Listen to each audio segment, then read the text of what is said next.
네, 한 번 더 인사하겠습니다. 잘 오셨습니다. 행복하세요.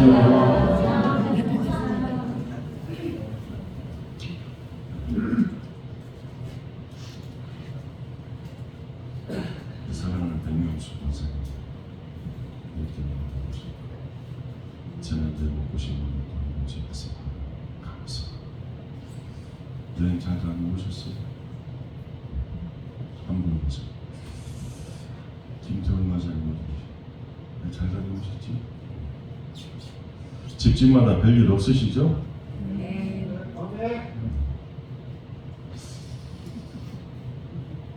감기 안 걸리셨죠?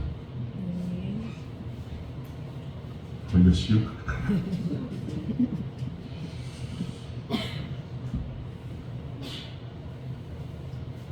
지난주에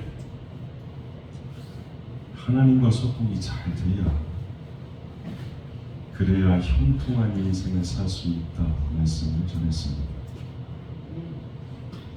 그래서 바로 엎기는 저와 여러분은 하나님과 소통이 잘 되는, 하나님과 소통이 그럼 안 될 거예요? 하나님과 소통이 잘 되는, 그래서 형통 인생 사시기를 주님의 간절히 축원합니다. 형통 인생이 얼마나 어려워요? 감각이 얼마나 되지 않는 거예요? 찬송으로 열심히 찬송하시잖아요. 무슨 일을 만나든지 만사 형통하리라. 그게 내 삶의 찬송의 고백이 되어야 돼요. 그럼 한 번 더 합니다. 무슨 일을 만나든지 만사 형통하리라.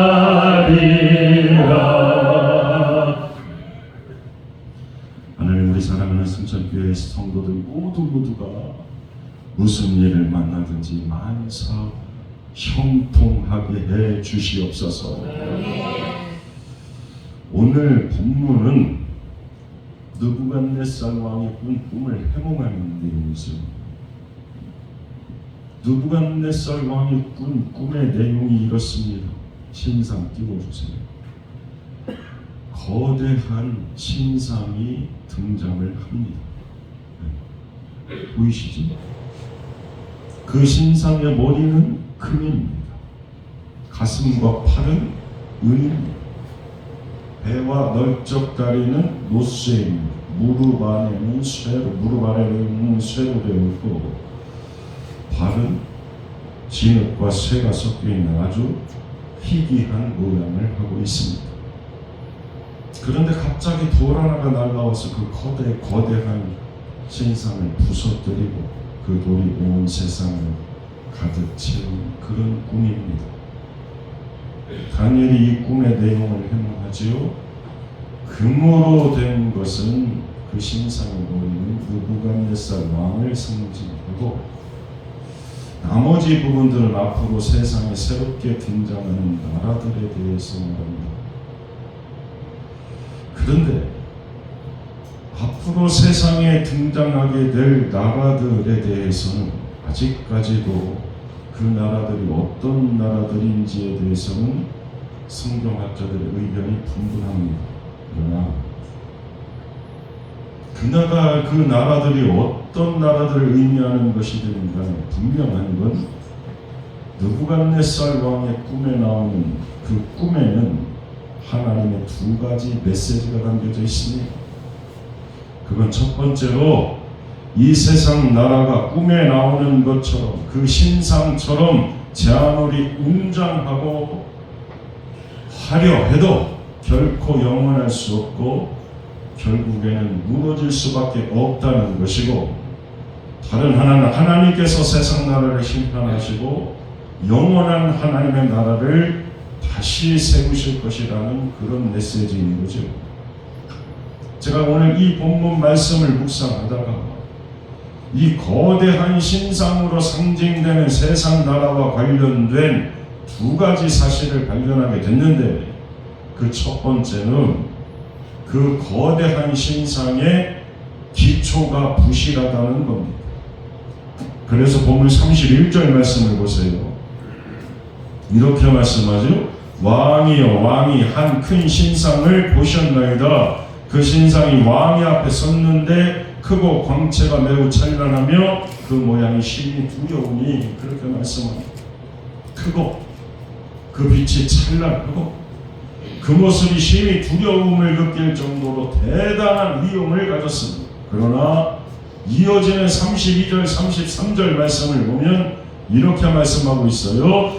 그 우상의 머리는 순금이요 가슴과 두 팔은 은이요 배와 널쩍다리는 노시요 그 종아리는 쇠요 그 발은 얼마는 쇠 얼마는 진흙이었나이다. 신상의 모습이 금, 은, 녹, 쇠와 진흙이 섞인 모습으로 아래로 내려갈수록 점차 부실해져 가고 있습니다.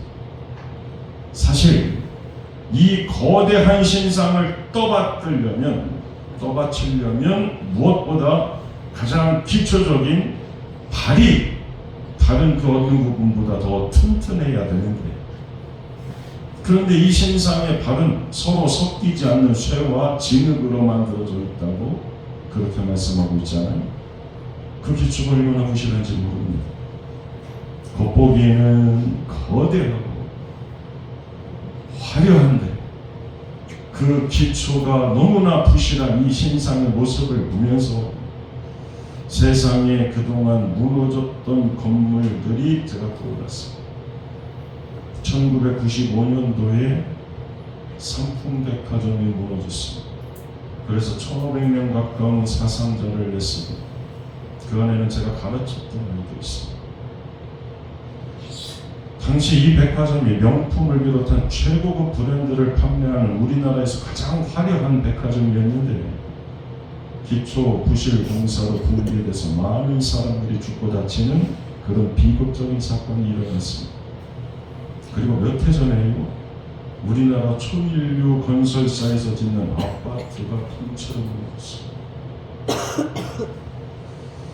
오늘 본문에 느부갓네살 왕이 꿈에서 본 거대한 신상이 세상 나라를 상징한다고 하는 내용을 보면 자꾸만 허무하게 무너져 내렸던 삼풍백화점이나 현대아파트, 겉은 압도적이고 제 아무리 대단하고 화려해 보여도 사실은 그 기초가 부실해서 언제든지 붕괴의 조짐이 있는 것이 세상 나라입니다. 두 번째로, 이렇게 기초가 부실한 거대한 신상 같은 세상 나라인데 정작 그 세상 나라가 무너진 건 기초가 부실한 이유 때문이 아니라는 겁니다. 기초가 부실한 건 틀림없는 사실입니다. 그러나 이 거대한 신상은 상품백화점이나 현대아파트처럼 자체적으로 부실해서 붕괴된 게 아닙니다. 이 모습은 미국의 9.11 테러로 무너진 쌍둥이 빌딩처럼 느닷없이 날라온 돌 하나에 의해서 다 무너졌습니다. 그 말씀이 34절 말씀이죠. 34절 말씀 합독하겠습니다. 또 왕이 보신즉 손대지 아니한 돌이 나와서 신상에 자체적으로 무너진 게 아닙니다. 손대지 아니한 돌이 날라와서 신상을 쳐서 무너뜨렸습니다. 또 하나 중요한 포인트는요, 이 신상이 무너질 조짐을 보이면서 서서히 무너진 겁니까? 아닙니다. 단번에 무너졌습니다. 자, 우리의 삶에 적용해 볼까요? 오늘 우리가 세상을 바라보면서 세상이 위압적이고 상상조차 할 수 없는 세상의 그 위세 앞에서 교회와 성도들이 얼마나 위축되고 초라하게 느껴지는지 모릅니다. 그러나 제 아무리 엄청난 규모를 자랑하는 거대한 신상이라고 해도 뜨임돌이 되어주시고 생명의 반석이 되어주시는 예수 그리스도께서 그래서 부서뜨려 주시면 단번에 부서질 수 있다는 말씀이 오늘 본문 말씀이에요. 세상 사람들 그러죠. 공든 탑이 무너지랴. 그러나 여러분 살아보셔서 아시죠? 공든 탑도 무너집니다. 공든 탑이 한순간에 무너지는 걸 가슴 아프지만 여기 경험해 보신 분들도, 직접 경험해 보신 분들도 있으실 것이고, 간접적으로 그렇게 무너지는 것을 바라보는 그런 경험이 오늘 우리에게는 누구나 다 있습니다. 그렇죠? 그래서 시편 127편 말씀 붙들고 기도하는 거 아닙니까? 여호와께서 집을 세우지 아니하시면 세우는 자의 수고가 헛되며, 여호와께서 성을 지키지 아니하시면 파수꾼의, 지금 성경은 깨어 있음이 헛되도다, 예전 성경 파수꾼의 경성함이 역사로다, 그렇게 말씀하시죠. 공든 탑 무너지는 것 경험했습니다. 봤습니다. 그러니까 하나님께서 세워주시고, 하나님께서 세워주시고, 하나님께서 지켜주시기를 기도하는 거 아닙니까? 그게 안전한 거죠. 그게 안전. 하나님의 주권과 하나님께서 다스리시는 영원한 나라에 대한 내용이 오늘 본문의 메시지입니다. 이 메시지를 통해서 오늘 본문 말씀을 살펴보면 이 악한 세상에서 믿는 자로 살아가는 우리가 해야 할 일이 있다는 걸 알게 되는, 첫 번째로 두 나라를 동시에 바라볼 수 있어야 됩니다. 오늘 본문 말씀을 보면 다니엘이요 느부갓네살 왕의 꿈을 해몽하면서 보다라는 단어가 두 번 사용되고 있습니다. 첫 번째 보다는 31절입니다. 31절 말씀 이렇게 말씀하죠. 왕이여, 왕이 한 큰 신상을 보셨나이다. 그 신상이 왕의 앞에 섰는데 크고 광채가 매우 찬란하며 그 모양이 심히 두려우니, 다니엘이 본 첫 번째는 거대한 신상입니다. 곧 우리를 위축시키고 초라하게 만드는, 크고 찬란하고 두려움을 느낄 만큼 압도적인 그 신상을 바라왔습니다. 그러나 다니엘은요, 그것만 본 게 아닙니다. 두 번째 본 건 34절입니다. 34절 합독하겠습니다. 시작. 또 왕이 보신즉 손대지 아니한 돌이 나와서 신상의 쇠와 진흙에 발을 쳐서 부서뜨리매, 이렇게 말씀합니다. 다니엘이 본 두 번째는 손대지 아니한 돌이 나와서 신상의 쇠와 진흙에 발을 쳐서 부서뜨리는 것을 바라봤습니다. 다니엘이 이 꿈을 해석하면서요 44절에 이렇게 말해요. 44절 말씀을 보면 이렇게 말씀하죠. 이 여러 왕들의 시대에 하늘의 하나님이 한 나라를 세우시리니 이것은 영원히 망하지도 아니할 것이요 그 국권이 다른 백성에게도 돌아가지도 아니할 것이요 도리어 이 모든 나라를 쳐서 멸망시키고 영원히 설 것이다, 그렇게 말씀하고 있습니다. 다니엘이 두 번에 걸쳐 사용한 보다라는 단어가 뭘 의미하는지 아시겠습니까? 다니엘은요 겉으로 보기에 화려하고 거대하지만 그 기초는 부실한 세상을 바라보는 동시에 그 세상을 깨뜨리시고 부서뜨리시고 심판하시고 하나님께서 다시 세워주시는 하나님의 나라를 바라봤다는 말씀입니다. 다니엘이요 두 번에 걸쳐서 보다라는 단어를 균형 있게 표현한 게 우리에게도 중요합니다. 왜냐? 오늘 우리도 이 두 세계를 살기 때문에 그렇습니다. 믿는 자들에게도요 이 두 세계를 바라보는 영안이 열리는 것이 중요합니다. 이 시대의 많은 그리스도인들은 예수 믿는다고 그러면서 세상이 세운 거대한 신상만 바라봅니다. 그러니 계속 위축될 수밖에 없고 계속 초라해질 수밖에 없고 세상이 세운 그 거대한 신상은 도무지 무너질 것 같지 않아서 그 앞에서 좌절감과 무력감을 느끼고 작금의 조국 교회와 성도들이요 다 집단 우울증 걸린 사람들 같습니다. 다 비관적이에요. 만나는 목회자마다 성도들마다 한탄하고 힘들어하고 우울해하고 어찌 세상은 점점 더 악해지고 믿는 자들 근심하게 하는 일들 또 사람들은 더 많아지고 그렇게 세상의 신상들은 너무나 거대하고 위협적이어서 그 앞에서 교회는 점점 더 영향력을 잃어가고 있습니다. 그러니까 현실이 이렇다 보니까 교회의 미래를 비관하는 목소리, 그 목소리만 점점 더 커지고 점점 더 많아지고, 들어보면 다 맞는 이야기예요. 그러나 놓치고 있는 것이 있습니다. 그건 다니엘이 바라본 두 가지 중에 우리는 하나만 보고 있는 겁니다. 거대한 세상이 세운 그 거대한 신상만 바라보면서 절망을 말하고 있는 겁니다. 그렇다면 사랑하는 여러분, 정직하게 우리 승천교회는 어떻습니까? 여러분은 어떠십니까? 승천재단 세워진 지 벌써 60년입니다.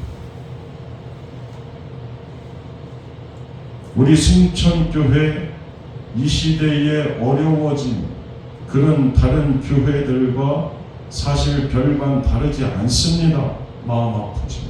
아니, 오히려 더 많이 위축된 상황일지도 모릅니다. 새벽 예배 집례하고 흘러나오는 경음악에 맞춰서 기도하다가요, 찬송가 471장 3절, 그때부터 마음이 먹먹해져요. 성령이여 강림하사 능력 있는 손을 펴서, 내 힘으로 안 되니 그 능력 있는 손을 좀 펴달라고. 그때부터 가슴이 묵먹해져. 그리고 4절 되면 결단이 돼요. 결단. 4절은 나를 구원하신 말씀 어디든지 전하오리. 여기서부터는 눈물이 나기 시작해요. 그리고요, 사랑하는 여러분 한 분 한 분의 기도 제목, 저기 다 있어요. 신년 소원 기도 제목과 등록 카드에 적은 여러분의 이름, 그 이름 보면서 기도하면, 그러면요, 여러분의 삶의 모습이 그려져요. 그래서 찬송가 337절 후렴이 자꾸 제 마음속에서 흘러가요. 우리 사랑하는 성도들의 삶이 이와 같을 텐데, 무거운 짐을 나 홀로 지고 견디다 못해 쓰러질 때, 삶이 그럴 테니까 그때요 우리 주님 불쌍히 여겨 구원해 주리. 은혜의 주님 오직 예수, 그때 가서 꼭 구원해 주시고 눈물 닦아 주시고 다시 살 힘 주시고, 울기도 많이 울었고 감사 감격도 많이 하고, 눈 뜨면 현실은 여전히 막막하고 답답하고 부족한 중 한없이 자꾸 초라한데, 그래도 기도하면서 너 혼자 하는 목회 아니라 위로해 주시고, 반드시 다시 살아나리라, 반드시 다시 살아나리라, 그 새 힘 주시는 주님의 음성을 듣고 그러면서 일어서는 거죠. 여러분 어떠세요? 왜 그렇게 불안해하십니까? 왜 그렇게 답답하고 막막하고 숨이 막힙니까? 하나님 향한 눈은 감고 세상의 거대한 신상만 바라보고 있기 때문은 아닙니까? 왜 눈마기가 되었습니까? 일전에 말씀드린 바대로 바벨론 같은 세상에 다 빼앗긴 것 같지만, 빼앗긴 들에도 하나님의 범은 반드시 옵니다. 일제치하의 그 혹독한 시련의 시간에도 결국에 조국은 독립됐습니다. 광복의 날은 왔습니다. 겨울 지나면 봄은 옵니다. 하나님께서 오게 하십니다. 그게 하나님 만드신 창조 질서고요, 하나님의 섭리입니다. 우리 안희 수장님이 기도하신 것처럼 지난 한 주간요 참 많이 추웠습니다. 그러나 제아무리 혹한기라고 해도 하나님의 창조 질서와 섭리를 거스를 수는 없습니다. 올겨울요 유난히 춥습니다. 그런데요 저는요 올겨울이 유난히 춥기 때문에 앞으로 하나님께서 오게 해주실 봄은 그 어느 해보다도 찬란하고 더 따뜻할 거라고 그렇게 저는 믿습니다. 계절뿐만입니까? 여러분의 인생도 마찬가지입니다. 오늘 내 인생의 혹한기를 지금 보내고 계시다면, 그리고 인생의 혹한기를 보내는 것 같은 이 승천재단에도 많이 추우니까, 많이 어려우니까 그 어느 해보다 눈부시게도 찬란한 봄날이 오게 될 줄로 믿습니다. 아멘 하셨으니까 그 믿음대로 되게 하실 줄로 믿습니다. 우리는 그걸 소망하며 예배드리고 그렇게 하나님께 소망 두고 오늘 믿음으로 사는 거잖아요. 괜찮아요. 그보다도 더 열심히 살아가고. 제가 여러분 생각할 때 눈물만 나는 게 아니에요. 그래도 우리 성도들 어떻게든 은혜 사모하며 발버둥 치고. 아멘 안 하시는 거 보니까 발버둥 안 치실 건가 봐 이제. 하나님이 그 모습 보시고 내가 죄를 봐서라도 살려야지 그러실 겁니다. 두 번째로 현실만 바라보고 비관하기보다는 하나님에 대한 소망 회복해야 됩니다. 저 어렸을 때만 해도 가난해서 그랬는지 모르는데 천국에는 맨날 진주문이 있고 12보석으로 된 화려한 보석도 깔려 있고 천국 안 가실 겁니다. 의리의리한 집이 있다고 천국의 화려함을 설교하고 그랬는데 지금 돌아보면 그건 별책부록인데 본편은 설명 안 해주고 별책부록만 맨날 강조한 것 같아요. 우리가 하나님의 나라를 꿈꾸고 사모하는 이유는 왕이 세운 그 금신상, 그 신상보다 더 화려하고 엄청난 것이 천국에 있어서가 아닙니다. 우리가 하나님 나라를 바라보고 소망하는 이유는 딱 하나입니다. 44절에 나오는 것처럼 하늘에 하나님께서 세워주시고 그 나라는 하나님께서 통치하시는 나라이기 때문에 그렇습니다. 무슨 말입니까? 겉모습 거대하고 화려해도 그 발의 모습을 보면 섞일 수가 없잖아요. 그 부실하기 짝이 없는 신상처럼 세상 나라는 늘 부실할 수밖에 없습니다. 제멋대로 하는 느부갓네살 같은 사람이 왕이니까. 세상 나라가 부실하고 언제든 무너질 수밖에 없는 이유는 불완전한 인간이 세웠고 불완전한 인간이 통치하기 때문에 그렇습니다. 이걸 우리가 경험하고 있잖아요. 지금의 나라와 민족의 형편이 그러하니까.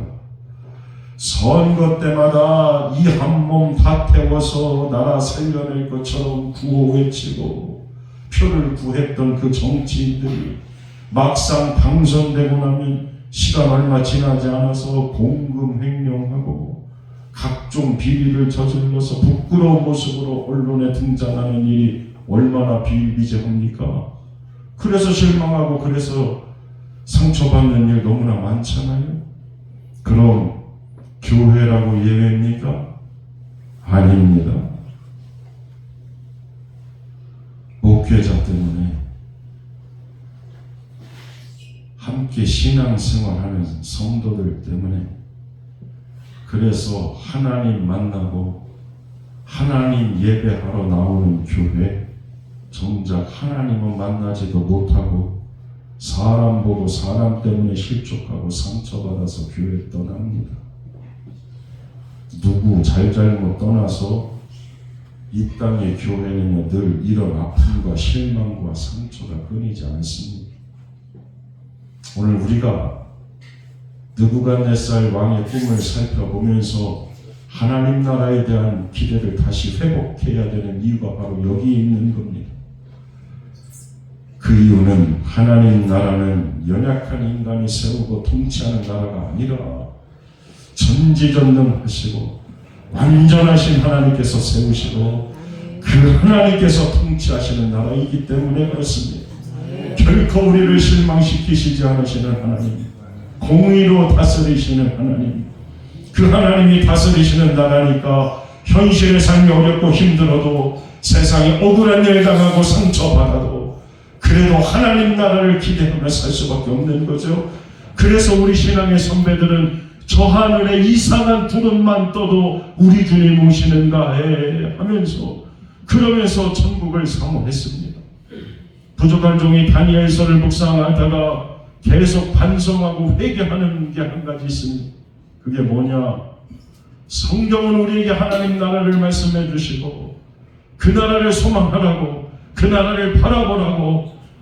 우리는 그런데 너무 우리가 사는 세상에만 초점을 두고 사는 것은 아닌지, 눈에는 거대한 신상이 보이지만 느닷없이 나라와 이 악한 세상을 무너뜨리는 뜨임돌 되시고 반석이 되어주시는 믿음의 주여 온전케 하시는 이 예수를 바라보게 하는 것이 종의 책임입니다.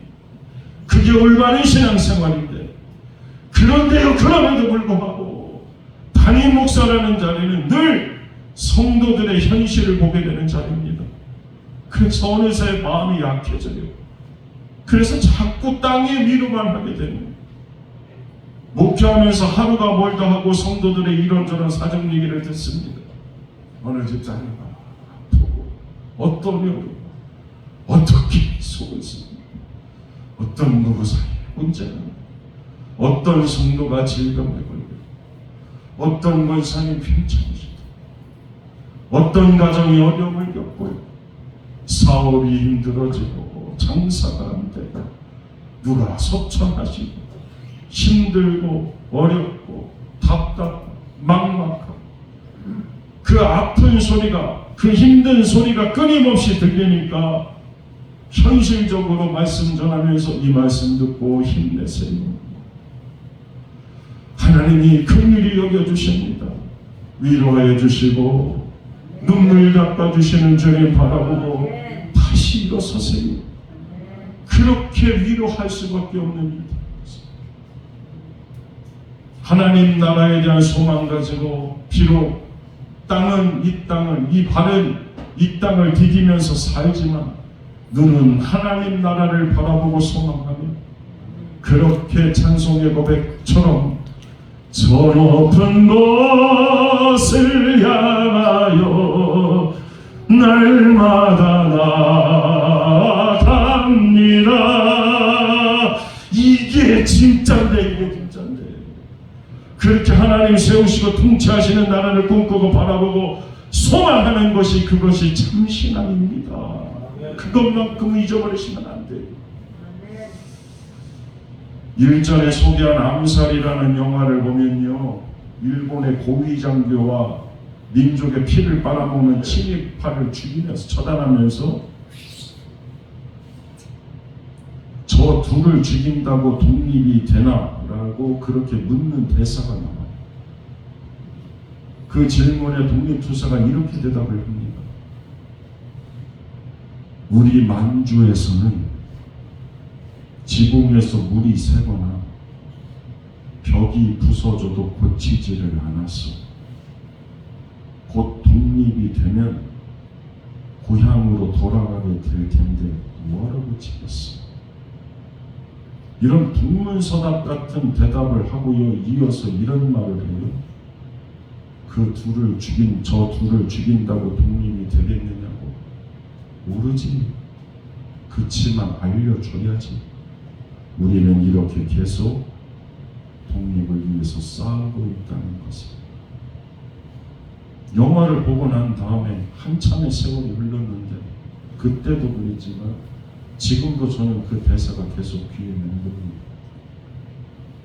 이 바벨론보다 더 바벨론 같은 세상, 불합리한 세상 속에서 예수 믿기 때문에 때로 실패, 손해, 억장 무너지는 일을 경험하는 그 현실을 살면서 오늘 저와 여러분은 그렇게 대답할 수 있을까요? 곧 우리 주님께서 다스리실 영원한 나라가 도래하게 될 텐데 내가 그 나라에 가게 될 텐데 미련 없이 훌훌 다 털고 가야 될 텐데 이 땅에서 비새는 것만 고치는데 너무 많은 에너지를 허비하면서 살 수는 없지 않겠어요? 우리가 하고 있는 이 일이 거대한 신상 같은 세상 무너뜨릴 수는 없겠지만, 그렇지만 그럼에도 불구하고 우리는 계속 싸우고 있다는 것을, 그렇게 세상을 향해 믿음으로 외칠 수 있어야 되지는 않겠습니까? 3.1운동 당시에 수표교 감리교회 담임하셨던 신석구 목사님이 독립선언서 33인의 민족 대표가 됐습니다. 기부하신 후에 승낙을 했습니다. 그런데 이 사실을 알고 한 사람이 쳐다봐서 신석구 목사님에게 이런 말을 합니다. 이거 정치운동 같아 보이는데 목회자로서 이런 운동에 가담하는 것이 옳습니까? 그랬더니 신석구 목사님이 이런 대답을 하셨어요. 조상적부터 전해 내려오던 이 나라, 이 강토 잃어버린 것도 죄입니다. 이번 기회에 찾으려 힘쓰지 아니한다면 더 큰 죄가 될 것 같아서 내 소명하였소. 또 묻습니다. 일본이 얼마나 강한 나라인데 만세 좀 부른다고 그럼 독립이 되겠습니까? 그때 이렇게 대답하셨습니다. 성경에 한 알의 밀이 이 땅에 떨어져 죽지 아니하면 한 알 그대로 있고 죽으면 많은 열매를 맺으리라 하셨으니 맺으리라 하셨습니다. 만일 내가 독립을 위하여 죽으면 수천 수백만의 가슴 속에 민족 정신이 심어지게 될 것입니다. 또 물어요. 에이고 아무리 그래도 지금은 시기상조 아닙니까? 그때 신석구 목사님이 하셨던 아주 유명한 말씀, 이 말씀 때문에 제가 이 말씀드립니다.